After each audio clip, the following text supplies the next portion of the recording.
Okay, here we are with game 3, Red Green Tron versus Living End. I'm playing Living End, of course, and we won the first game, lost the second game, and this is what it's come down to. Here we've got not the most exciting hand, but we've got Molten Rain and an Avalanche Riders, so potential to destroy 2 of his Tron lands and really set him back. So don't really want to mull this. I think we'll run with this. We're on a play, so we're just going to go for the forest, so our Rootbound Crag doesn't come into play tapped. He plays a mine and a chromatic sphere, so fortunately not a relic. We can cycle our Deadshot Minotaur, find the Copperline Gorge, which we're going to play out. And our opponent Sylvan Scryings for Urza's Tower on their turn. So obviously we're going to Molten Rain here. I think we blow up the mine here. Yep, so put him down to 18, set him back again. One plays another Chromatic Star. Fortunately we haven't found anything, any Cascade spells. Also I made a mistake here, I accidentally didn't play the Temple Garden untapped, which is what I wanted to do so I can play my Avalanche Riders. So definitely regrettable, and actually comes back to bite us here as he manages to put Tron together and drops Karn. Plus 4s it. I decided to exile the Street Wraith.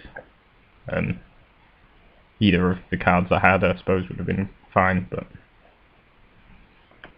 went with the Street Wraith. Cycled my Valley Ranneret for another land. Not quite sure why, to be honest. It didn't make a ton of difference again. But draws us into a Demonic Dread, which is nice, but sadly we haven't got any creatures on the board. So it's going to be a bit difficult. Play Avalanche Riders, blow up his tower and attack.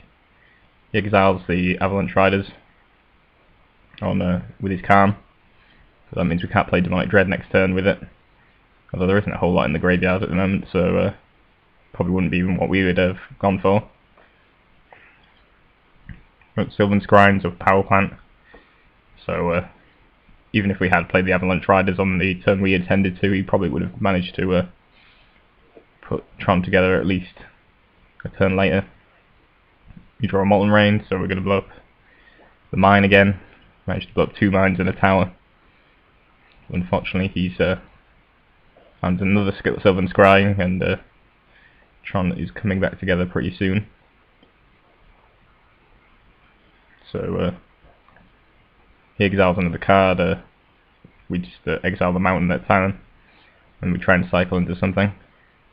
Draw Living End, which is pretty much the worst thing we could draw. We can't actually play it with the lands we've got, and yeah, overall pretty bad. Exiles one of our lands, and we're just going to cycle our Jungle Weaver in response. We find a Violent Outburst, which is perfect. So I'm just going to play a land and pass. If we play a creature, then we were going to be able to Violent Outburst, which is particularly nice. So we tap our lands in response to his playing the Sundering Titan. I'll lose a forest here, but that's no big deal. And we're going to Violent Outburst in response to him trying to pass back. Doesn't have any response to the Living End, and we drop in our creatures. He exiles the Valley Ranneret. That's the most powerful creature on the board, but Karn's probably going to die next turn, and we're going to be able to hit for a considerable amount. So we also draw a beast with him, which is really nice, as we can now shut off Tron once more. Despite numerous attempts, we haven't really succeeded, but I think this one will succeed. So I'm going to kill Karn and take him down to 10. Then cast Beast with him on the Urza's Mine.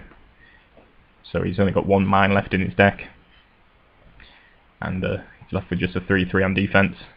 Has another Expedition map, so he actually could find Tron again, but I believe, hopefully, he'll be dead before that occurs. Or close enough. So yeah, on to 4. He finds the final Urza's Mine, but doesn't draw into anything that he can play to change the game state, and we managed to pick up the win. So, good games.